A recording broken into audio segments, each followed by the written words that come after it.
Oh, VR. VR is a bit shit, isn't it, huh?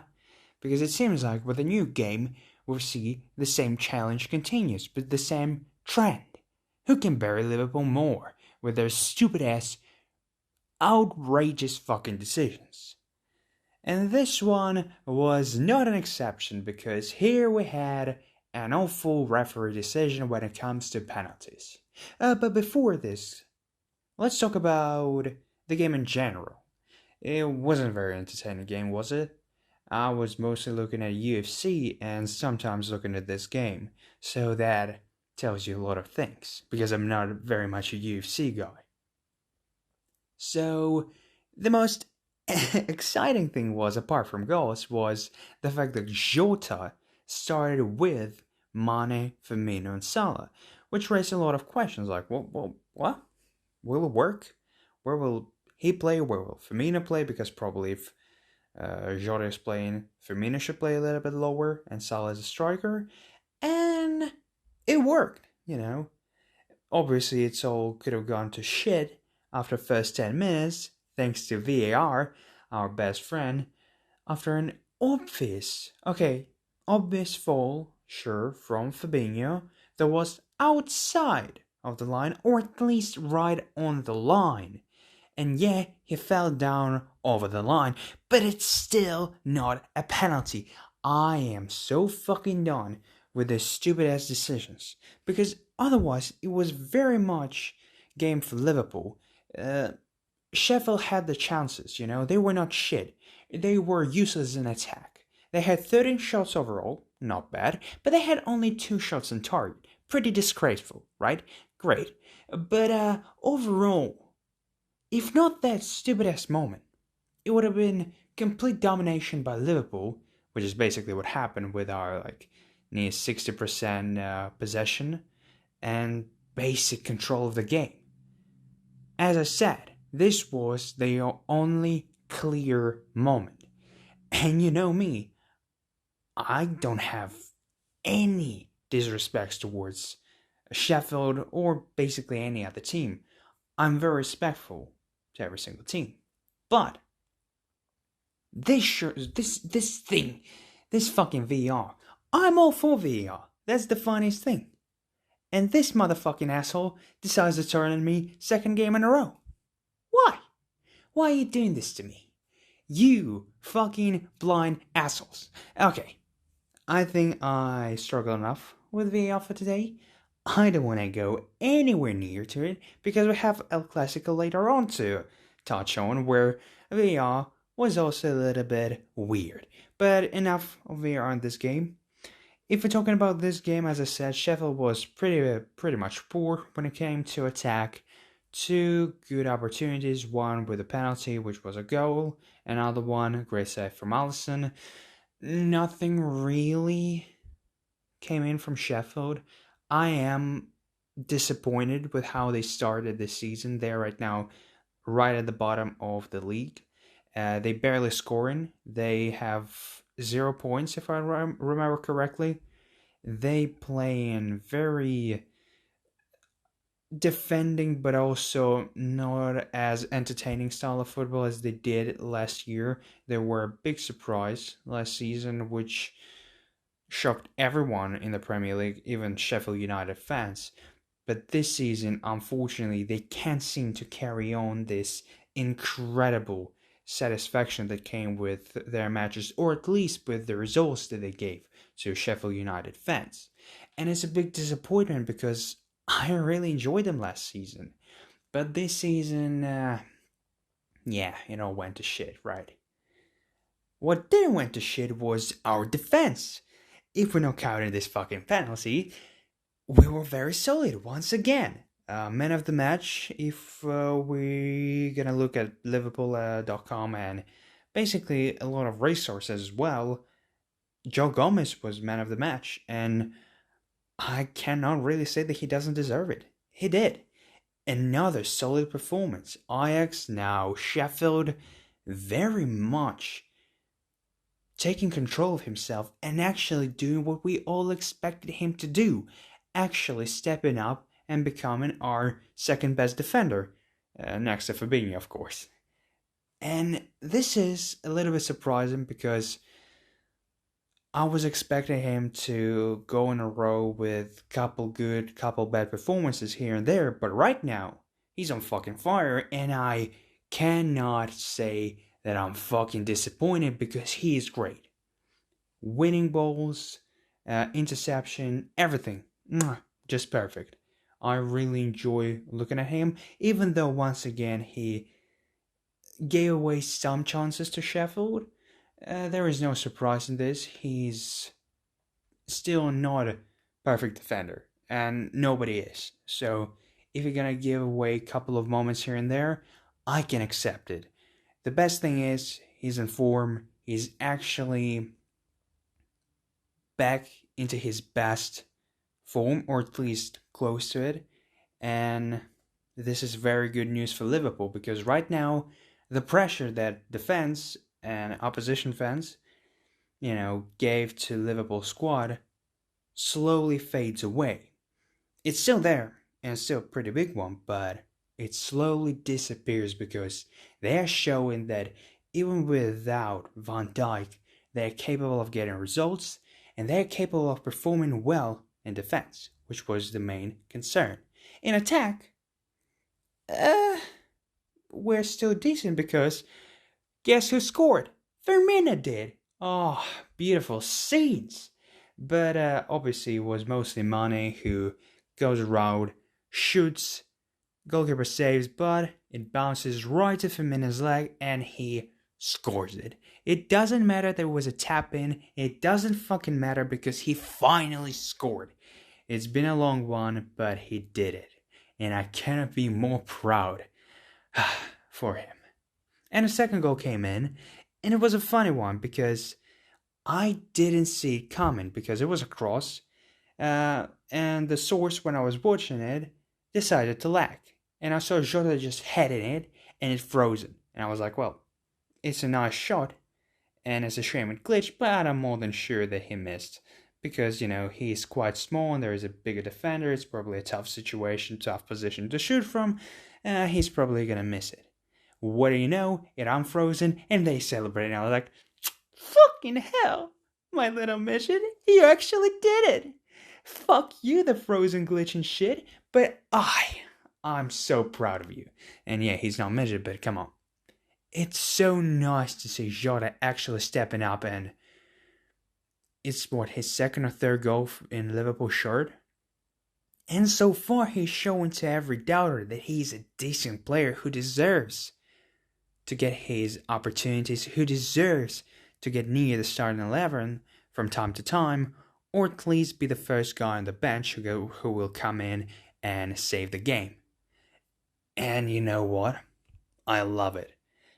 I was over the moon when we signed him because I knew that he was a quality player. It's a shame that Origi will not get any opportunity in the Premier League unless we definitely need him in a Boxing Day because we need to rotate the squad as much as we possibly can. But he will just take the spot of Origi because he's so damn good. Shaqiri probably says goodbye, bye-bye to the opportunities as well, if we're being honest. And as I said, there is one more moment that we need to cover on in this game. It was a Salah beautiful goal. It was in the beginning of the second half, if I remember correctly. It was still 1-1. And it was a beautiful goal. He flicked it to himself. He shot it. He scored while the ball was still in the air, but it was disallowed. Rightfully so. Here is no argument with the referee. He was offside a little bit, but he still was offside. But a beautiful goal that was just beautiful. Unfortunately, not as beautiful as his whole fucking game, because apart from this moment, he was, I don't know where he was. He was quite poor. And I know that Salah supporters, not Liverpool supporters, will tear me apart saying that I'm shitting on Salah, but it's not true. He had an average, maybe a little bit less than an average game, and we need to say it, that apart from this great, beautiful moment, he didn't really do anything at all. And his presence on the pitch wasn't that effective. it was barely noticeable, if we're being honest. You can, of course, blame me for not noticing his greatness because I was watching UFC more, but you'll be correct. Kinda. But I'm still standing by my logic that he wasn't really that good in this match. But he had this great moment, so we're not gonna tear him apart or anything like this. We're just gonna notice the fact that he was quite poor, quite average. Okay. And overall, it was a good performance from Liverpool.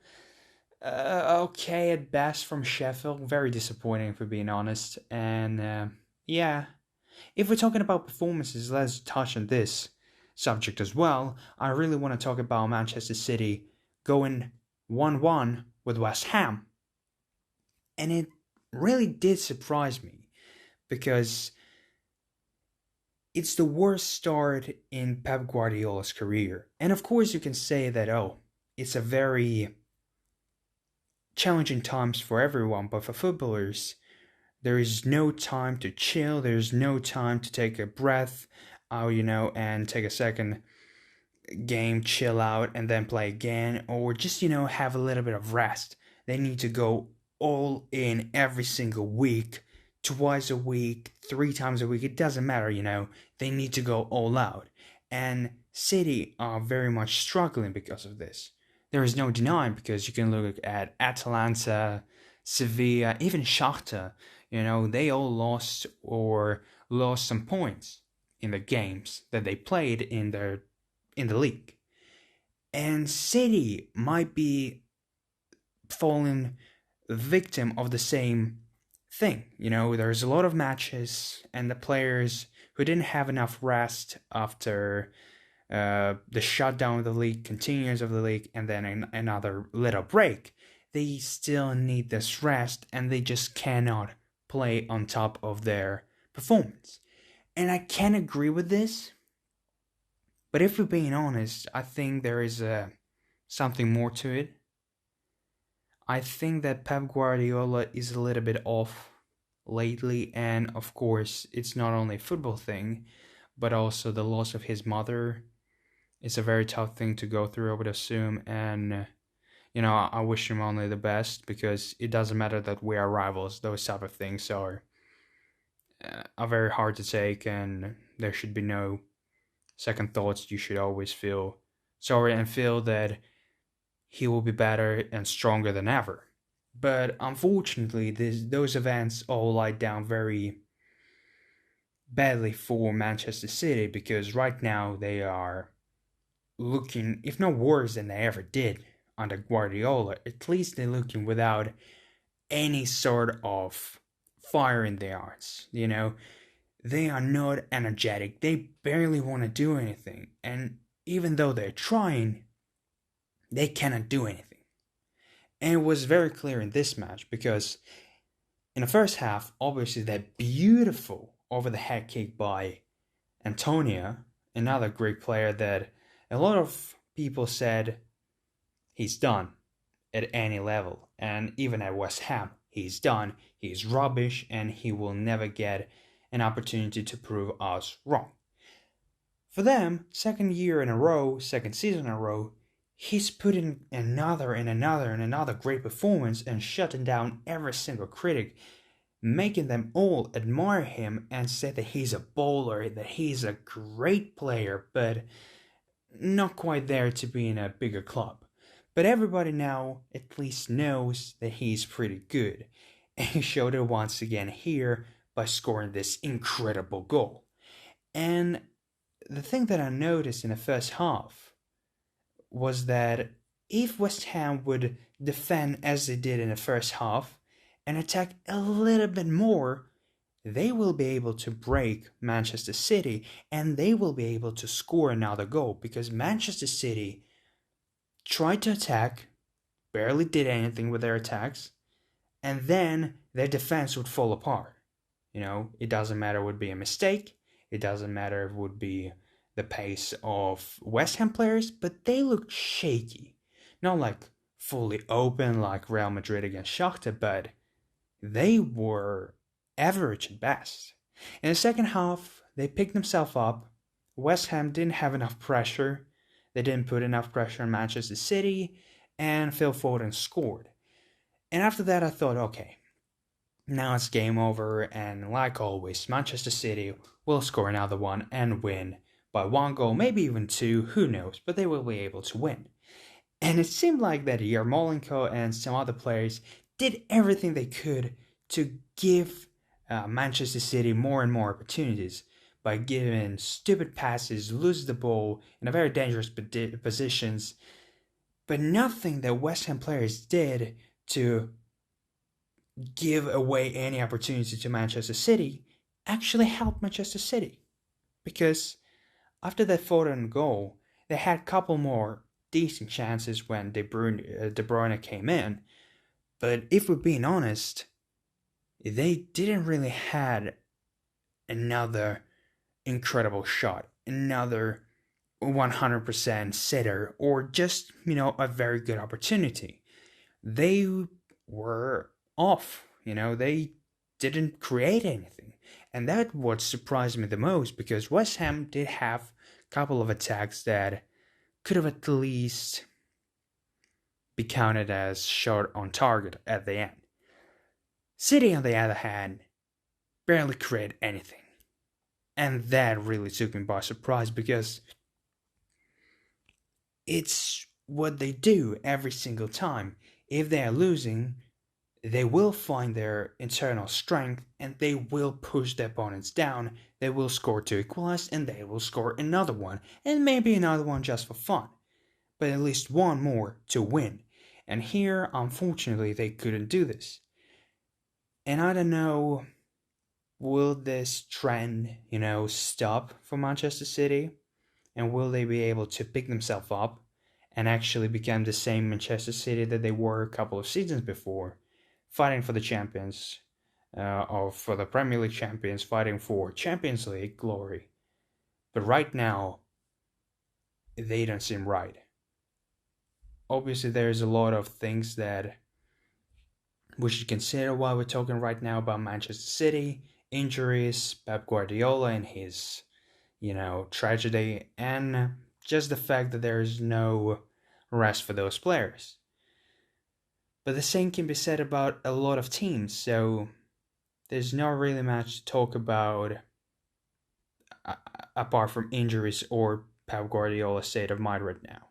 So it will be very interesting to see whether that Manchester City will be able to bounce back and actually come back to their winning side, or will this season be a total failure, or at least okay one for Manchester City? Yeah, I guess that's 2 matches that I really wanted to talk about right now, and I'll hear you soon.